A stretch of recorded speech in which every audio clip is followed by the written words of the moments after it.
Hey, this is Silas with the Get Right Band. I am back on A-Sides and looking forward to talking with John again. This sound, I want it to surround me. Play it loud, play it loud, play it loudly. A-sides, around we go. A-sides, let's play our life and here we go. What's up, man? Hey, how you doing? I am, staying sane the best I can.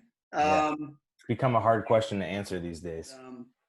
Where are you at now? I know that you released an album in May, so I'll ask you what it feels like. I've been doing this lately with everyone I interview, like what it feels like to release new music Yeah. in the middle of this shit show. But are you getting somewhat inspired again? Any itch to, you've never shied away as a band from kind of voicing your opinions. Yeah. Are you Yeah, I mean, itch to write again? yeah, we've been writing all along. I mean, that's been one nice thing about having time off from touring is just having more time to write, more time to work on the business end of things. We have worked on some other creative projects, like we made a little mini documentary about the making of this record. But of course, where the release of the record landed, like where we were in that cycle, landed in actually a pretty decent place for us in terms of the quarantine, because we already had everything finished. It wasn't like we had to like stop our recording sessions or anything. Everything was finished and just in the publicity phase. There are obviously some other downsides to releasing during quarantine, but we had everything finished and one music video, and then we made another one during quarantine that was just me making little construction paper animation stuff because I had the time. So yeah, it's the nice thing for us is we've been like rehearsing again and doing some live streams, and our drummer's got this big barn outside of his house, so we can like set up real properly distanced, and yeah, it's nice to be getting that. Like the creative ball has kind of been rolling, but it's been like we've all been pretty separated for the first, I don't know, at least 2 months of it, or 3 months, I guess. So now we're kind of easing back into things a little bit and doing some live streams and even playing a couple of outdoor events coming up. So we'll see how that goes. So how long of a process was it putting this album together? I know that you kind of put it together a little unorthodox, right? Like you didn't exactly like go into a studio and we're like, boom, we're recording this. So Yeah. tell me a little bit about it. Yeah, well, the whole process, I guess, was about a year and a half, not really including the songwriting time. The songs have been written over the last several years, and maybe roughly half of them had already been introduced to our live show, and then maybe about half of them hadn't, including several that were sort of written in the recording process. But in January of 2019, we went into Echo Mountain Studio, which is a lovely studio here in Asheville where the band lives, and we recorded all the drums for the whole record. And then we brought those sessions home to this room that you're seeing me in, which is clearly not a studio, not sound treated or anything, and recorded the entire rest of the album here. So bass, guitar, different layers of guitars, synthesizers, vocals, backup vocals, little bells and whistles and percussion and stuff. And that was the first time we'd done a number of those things. Like the first time we'd ever recorded outside of a studio, and the first time that we've ever recorded like individually. Every other time there's always parts that are individual, but every other album, this is our fifth album, and all the other ones we've done, all three of us in a room together, tracking the basic like guitar, drums, bass all together, and then adding the layers beyond that. So this was a really different experience for us, and I think yielded a really different result, which was the point kind of doing it differently. Yeah, this is like a loaded question I want to ask you, which is kind of my calling card. To complete incoherence is my calling card. But like, this is your fifth album. You guys have put out 5 albums since what, 2011? Yeah. That's pretty friggin' prolific.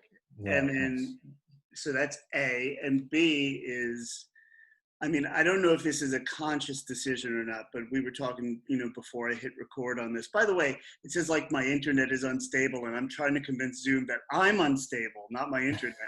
Nice. Um, but but I don't know if it's a conscious decision, but from song to song, what I love about you guys, and I remember telling you the first time that you were on the show, is no one song is alike.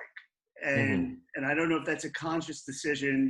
A lot of bands kind of get by doing the same shit, whether it's intentional or not. I know that some bands have a wheelhouse and they just kind of go that way.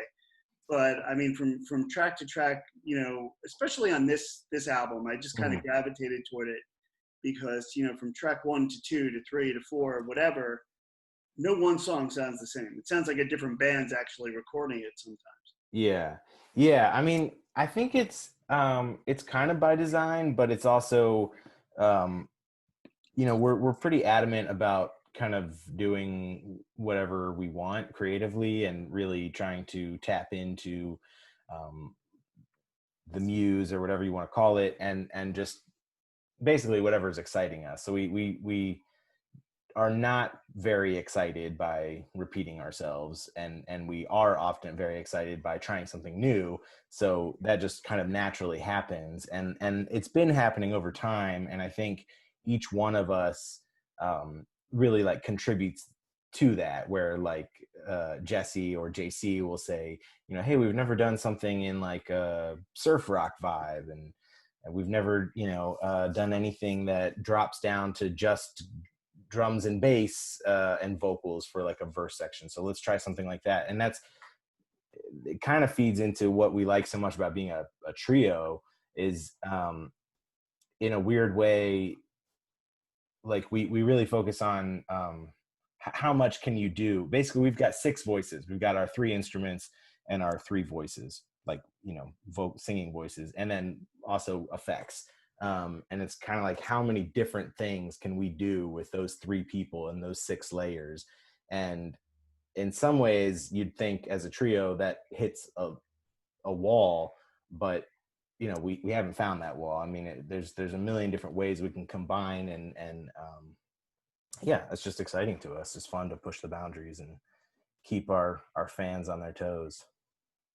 You were kind enough to play 2 songs for me, and I'm just curious, unless that was a killer editing job, it looked like you guys were all together. Yeah. When was the last time you were together before that? Like, are you guys able, socially distance wise, to like kind of get together, make music? I mean, there's got to be some kind of creative outlet during all of this. Yeah, we've been maybe starting like a month ago or so. We've been getting together and rehearsing in a barn where we can all be spread out. And we've also, I mean, we've been hanging out. We just do it outside and super spaced out, and wear a mask for loading in any times that we might be like accidentally near each other, and just trying to do it carefully. But we are able now to get together and rehearse and record things like that, those couple of tunes for you. Yeah. And talk to me a little bit. I mean, you're obviously getting a lot of press, or at least, I wanted to say notoriety, but I hate that word, but like, regarding the Mark Maron thing. So, yeah. I mean, you want to share a little bit about it? If for no other reason, I can tag Mark Maron. Sure. Yeah. Yeah. Do you listen to his podcast? Yeah, I mean, I love him so much. And I mean, the fact that he lost his girlfriend and was right back in there so fast. No, I mean, he's one of those guys that I respect so much anyway. Yeah. But I mean, the fact that he just wears his heart on his sleeve like that. I mean, it takes such guts to do that. Totally. Yeah. It's been really wild to like see such an up close and personal glimpse of somebody like going through that grieving Yeah. process. But yeah, there's a song on the record called However Broken It Is that we co-wrote with him, by which I mean we stole his words and made a song out of it. And so we're big fans of the podcast, and I've been listening for a long time, and just I often jot down like cool phrases that I hear someone say, whether it's just like a bandmate of mine or someone in passing or someone on a TV show or someone on a podcast. If I just hear something interesting, I'll jot it down and maybe try to, rework it into lyrics sometime or something like that. So I had written down a number of interesting things that he had said, just kind of poetic turns of phrase. And then at one point on the podcast, I heard him talking about how he can't write songs because he doesn't write lyrics and he's not really a lyrics guy. And I just kind of thought, well, that's so weird, because I'm literally writing down your words because I think they're so poetic and interesting. So I put together this song, and then we sent it to him and his producer and said, would it be okay if we recorded this? And, obviously we'll credit you as one of the songwriters. And his producer Brendan got back and said, it's okay. Here's the lawyer contact, make it official. And then when it was all said and done, we sent it to them, and and then Mark played it on the podcast, which was, really kind of surreal and exciting for us to be part of that, part of that thing that we're such fans of. So, I mean, he is so well spoken, and I mean, he's just brilliant. But on the flip side, I mean, would you put together a song on someone who completely can't formulate a sentence like the president? No, I don't think so. It sounds like a nightmare. I mean, I try to minimize the amount that he is in my world. It's a good way to go. I mean, honestly, like I'm like, I'll jump to the TV and like turn it off and stuff. Like I'm so fried on it, as we all are, I think. Kind of, there is no crystal ball. There is no, I want to say there's no light at the end of the tunnel, but that sounds pretty shitty. But like, there really is. We're just all waiting, and sometimes the news has kind of like a subtle positive,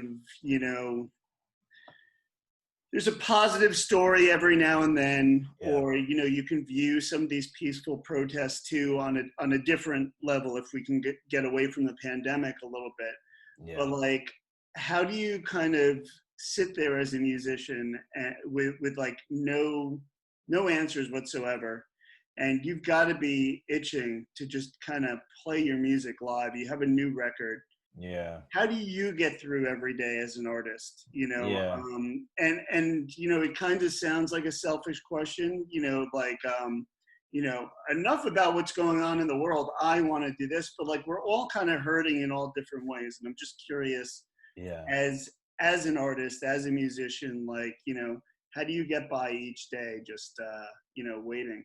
Yeah. I mean, it is hard, and I do feel a lot of uncertainty about the future of the music industry, which is my livelihood, but it's also my passion and the thing that I've dedicated, most of my life to working towards. So it's a heavy thing to have all that so up in the air. But I will say, I'm trying not to focus on it too much. I'm trying to stay focused on the immediate. Like I'm really proud of the record we put out, and it's by far my favorite thing that we've done. And I know my bandmates Jesse and JC feel the same way. And so we're trying to just stay focused on that. Like, we're working on a new music video. Like we had some kind of cool music video plans that became impossible because of the pandemic. So now we've rethought. We have some ideas that can be executed with social distancing. And so we're working on stuff like that and trying to just stay creative and keep putting out stuff and stay connected with our fans.